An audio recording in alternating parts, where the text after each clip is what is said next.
our webinar on domestic tax update, staying current on tax law changes.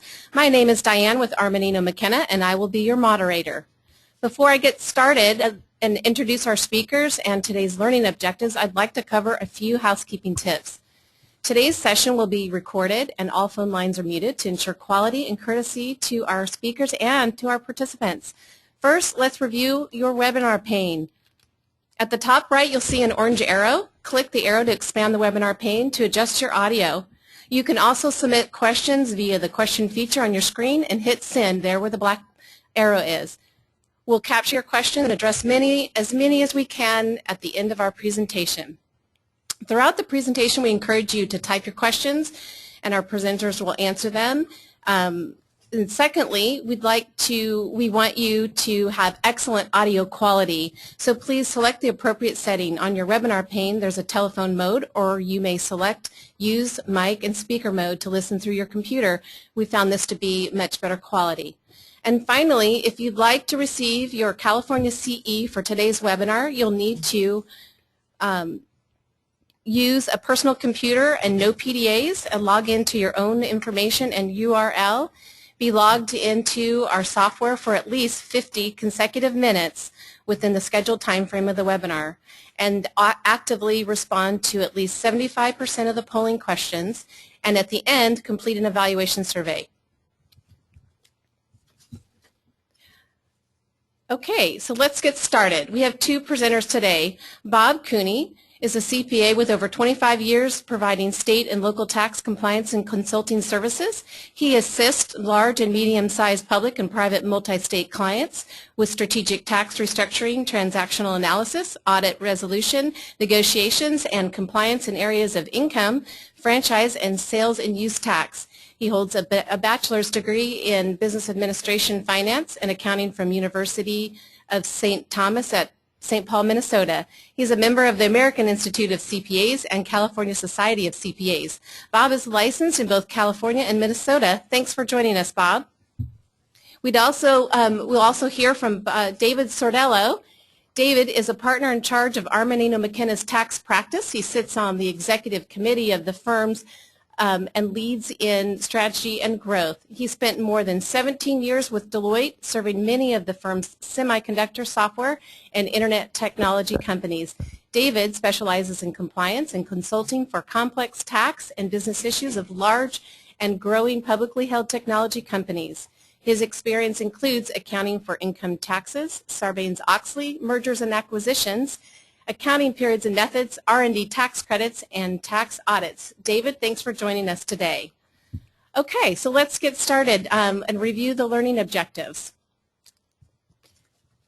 Today, we will help you discover the new California laws that may impact your organization, identify several potential planning opportunities to reduce income tax, review recent California tax court decisions, regulations, and franchise tax board legal rate rulings and notices, and identify major tax law changes in other states. And we'll also discuss both tax and federal hot topics in trends in tax. All right, so David, I'll turn the presentation over to you to review the agenda.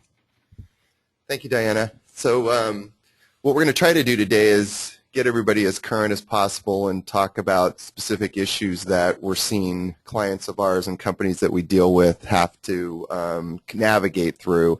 We're going to spend a considerable amount of time on some new California tax laws that became effective January 1st of this year. We're also going to talk about how the California laws might impact your organization, some planning and pitfalls potentially with the new rules, as well as some of the court decisions, regulations, and other notices that might affect your business. And then we're also going to address some of the other states and some of the major changes that have happened there. It's actually amazing how much state changes there have been in the past couple of years, and I think given, states need more money than ever at this point due to some of the recent economic situations that a lot of them are going through, especially California among those. A lot of the states have done things to either entice businesses to either stay or come to their states by changing their rules. to address some of the new business type issues that there are out there, new types of business that the laws don't specifically apply to in a straight reading, or you would get a strange answer, and they're trying to do that through a lot of rulings and changes to the legislative process, as well as, again, to raise more money. And we'll talk through some of the tax trends that we're seeing, and then we'll spend some time at the end addressing some of the federal considerations and federal topics and opportunities as well. Okay, we have our first polling question. We'd like to get an idea of who's out there and what industry you're representing today. Are you ready for our first polling question? All right, so you'll answer what industry segment you are representing today, either high-tech, manufacturing, retail, services, or other. Okay, so we have some answers coming in now.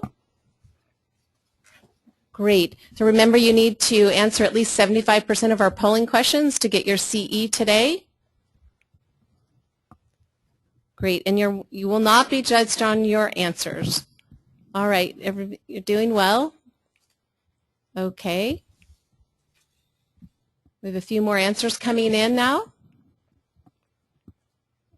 We're about 92% done. We're about to close the poll in 5, 4, 3, 2, 1. So pretty evenly divided amongst the categories, with 25%, 25 to 30% in most of the categories there. So a pretty widespread selection there, Bob, for you to discuss how all these rules affect all these different kinds of companies. So I'll let you handle that, Bob. Great. Thanks, David. As I'm sure most of you know, California has been experiencing large multi-billion-dollar budgetary shortfalls. As a result, over the last few years, there have been significant proposed and enacted legislation in an effort to raise additional revenue and balance the state's budget. While the past year has been relatively quiet for new tax legislation, many of the prior tax laws have now become effective and may impact your upcoming 2011 California corporate income tax return. Therefore, as David mentioned, we thought it would be beneficial to start today's presentation with a quick overview of the major new 2011 California corporate tax laws and how you may be able to apply these provisions to reduce your current and future California corporate income tax expense. With that, we'll start with the new single sales factor election.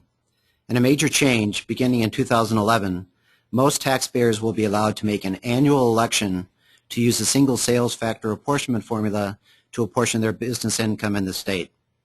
The election must be made on a timely filed original return, and once made, is irrevocable. If a taxpayer does not make the election, or the taxpayer does not qualify for the election, the taxpayer will be required to continue apportioning their business income under the standard double-weighted sales formula. The second new provision only applies to those taxpayers that elected to use the single sales factor.